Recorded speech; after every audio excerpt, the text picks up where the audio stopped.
Mga ka-Erts, simulan na natin ang mainit at matinding usapan na talaga namang pinag-uusapan ngayon sa social media.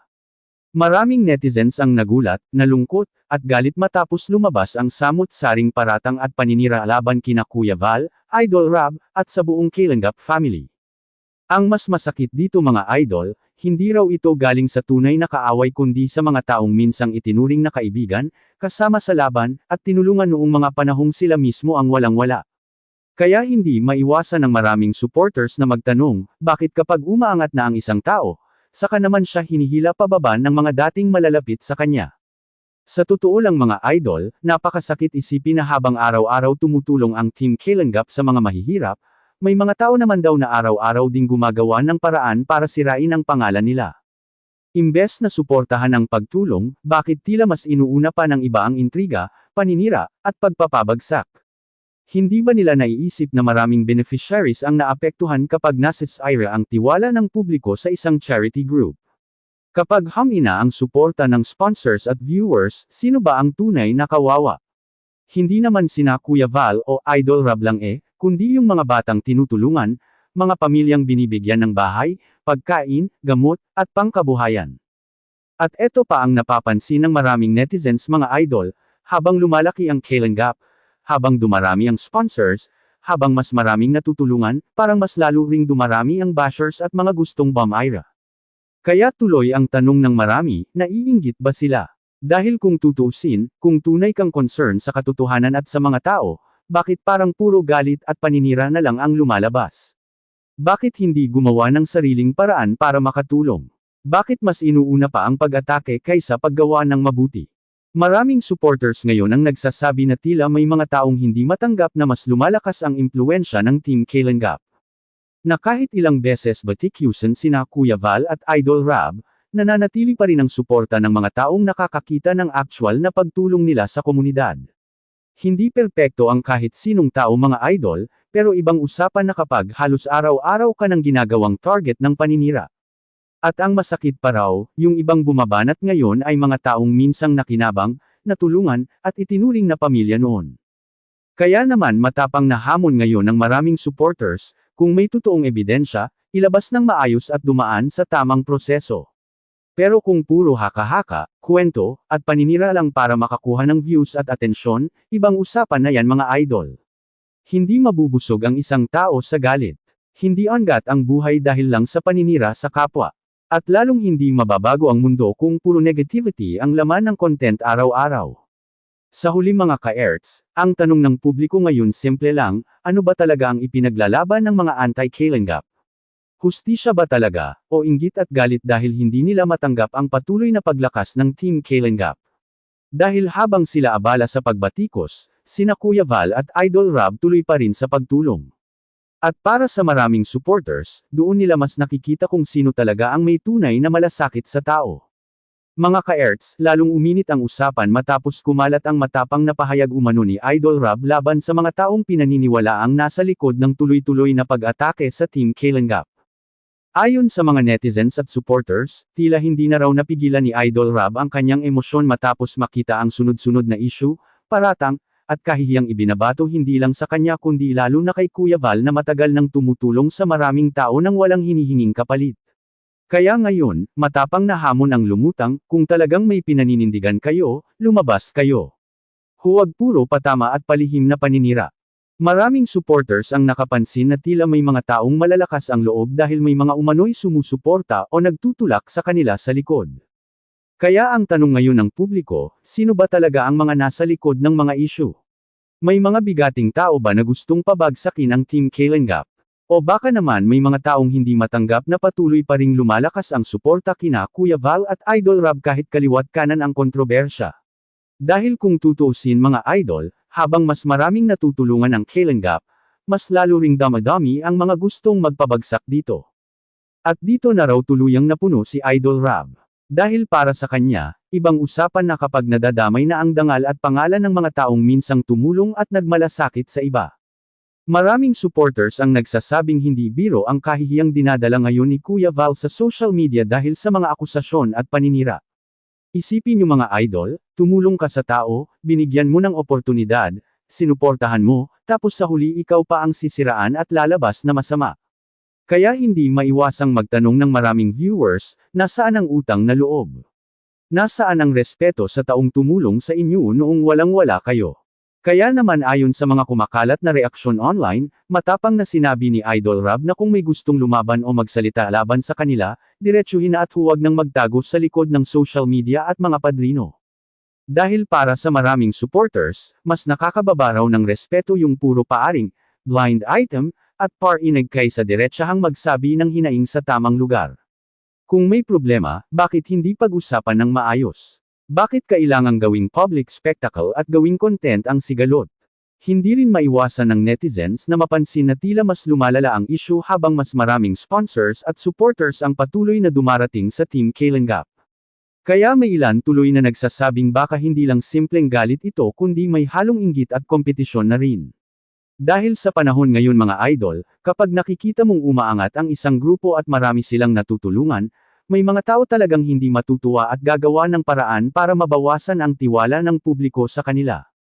Pero sa kabila ng lahat ng ito, marami pa ring supporters ang nananatiling matatag sa pagsuporta kina Kuya Val at Idol Rob.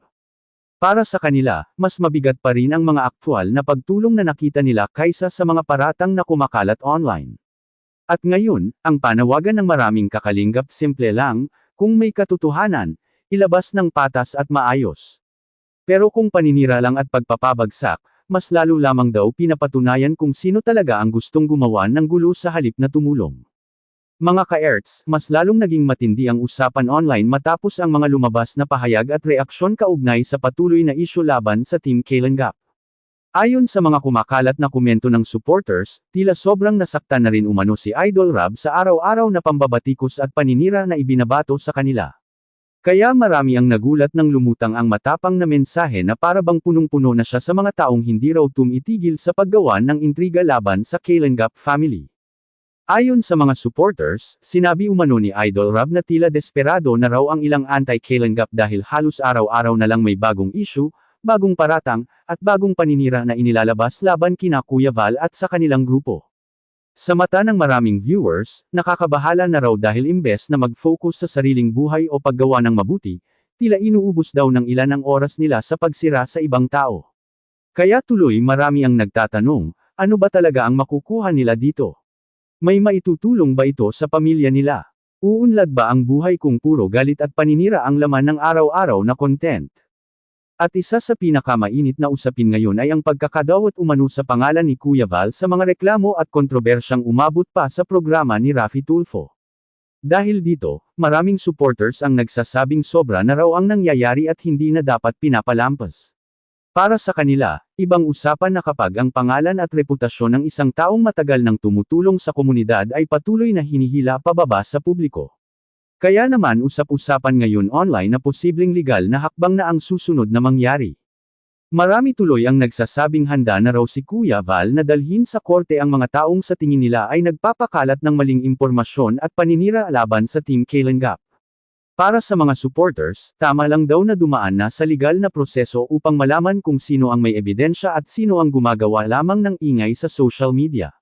Dahil sa panahon ngayon mga idol, mabilis kumalat ang issue online, pero mahirap nang bawiin ang nasirang pangalan kapag mali pala ang mga akusasyon. Dagdag pa ng ilang netizens, kung talagang may katotohanan ang mga alegasyon, dapat daw itong ilabas sa tamang proseso at hindi puro parinig, blind item, at patutsyade sa internet. Ngunit kung paninira lamang at pagpapabagsak ang intensyon, dapat lamang daw na managot ang mga nagpapakalat nito. Kaya lalong nahati ngayon ang opinyon ng publiko, may mga naniniwala sa mga paratang, pero marami rin ang nananatiling kampi sa Team Kalinga dahil sa mga taon ng pagtulong na nakita nila mula kina Kuya Val at Idol Rob. Sa huli mga ka-erts, isang malaking tanong ngayon ang umiikot sa social media, hanggang saan aabot ang labanang ito? Mauuwi ba ito sa tuluyang pagkasira ng relasyon ng mga dating magkakaibigan? O ito na ba ang simula ng legal na bakbakan para linisin ang pangalan ng bawat panig? Habang wala pang pinal na katotohanan, isang bagay ang malinaw, mas lalong umiinit ang isyu at mas maraming tao ang nakaabang sa susunod na kabanata ng kontrobersyang ito. Mga ka-erts, habang patuloy na umiinit ang social media at kaliwat kanan ang mga reaksyon ng netizens, isang bagay ang malinaw ngayon sa mata ng maraming supporters ng Team Kalinga, para sa kanila, hindi pa ito ang katapusan kundi simula pa lang ng mas malaking bakbakan. Marami ang nagsasabing handa raw lumaban sina Kuya Val at Idol Rab para linisin ang kanilang pangalan laban sa mga akusasyon at paninirang ibinabato sa kanila nitong mga nakaraang araw. At habang mas lumalakas ang ingay online, mas lalo namang tumitibay ang suporta ng kanilang mga loyal followers. Ayon sa mga supporters, hindi raw basta-basta matitinag ang Team Kalinga dahil ilang taon na nilang napatunayan sa publiko ang kanilang pagtulong sa mga nangangailangan. Maraming beneficiaries ang kusang lumalabas para magsalita at ipagtanggol sina Kuya Val at Idol Rab, dahil para sa kanila, nakita nila mismo ang kabutihan at malasakit ng grupo. Kaya naman para sa maraming kakalingap, hindi raw madaling burahin ng intriga at paninira ang mga taon ng pagtulong na ginawa ng kanilang team. At ngayon, marami ang nagsasabing tila nagkamali raw ang mga anti-Kalinga sa pag-aakalang matatakot o tatahimik lang ang kampo ni na Kuya Val at Idol Rab. Dahil habang dumarami ang isyo, mas lalo raw nagiging determinado ang Team Kalinga na harapin ang lahat ng ito. Kaya tuloy usap-usapan online na posibleng mas marami pang revelasyon at sagutan ang lalabas sa mga susunod na araw. Ang tanong ngayon ng netizens, sino ang may kayang maglabas ng totoong ebidensya? At sino ang mauubusan ng depensa kapag nasa legal na proseso na ang usapan? Marami ring supporters ang naniniwala na hindi raw pera o kasikatan ang dahilan kung bakit lumalaban ang Team Kalinga, kundi para protektahan ang pangalan at reputasyon ng kanilang pamilya at organisasyon. Dahil para sa kanila, masakit makita na ang mga taong minsang tinulungan at itinuring na malapit ay siya ngayong inuugnay sa mga kontrobersya at paninira. Kaya ang panawagan ng mga supporters ngayon, ilabas ang katotohanan sa tamang proseso at huwag idaan sa social media trial lamang. Habang tumatagal ang isyo, mas lalong nagiging hati ang opinyon ng publiko. May mga naniniwala sa mga paratang, pero marami rin ang nagsasabing mas mabigat pa rin ang actual na pagtulong na ginawa ng Team Kalinga sa loob ng maraming taon. At para sa mga kakalingap, hindi raw sila basta susuko hanggat hindi nalilinaw ang lahat ng akusasyon at hindi napapanagot ang mga taong sa tingin nila ay nagpapakalat ng maling impormasyon. Kaya naman mga ka-Erts, mukhang hindi pa dito matatapos ang mainit na usapan na ito. Ayon sa maraming supporters, nagsisimula pa lang daw ang laban at marami pang mangyayari sa mga susunod na araw. Pero bilang viewers at netizens, mahalaga pa rin na maging maingat tayo sa paghusga at hintayin ang buong katotohanan mula sa magkabilang panig. Dahil sa huli, mas mahalaga pa rin ang katotohanan kaysa sa ingay ng social media. Hanggang dito muna mga idol, huwag kalimutang mag-like, share, at subscribe para updated kayo sa mga susunod na pasabog na balita dito lang sa ka-Erts TV.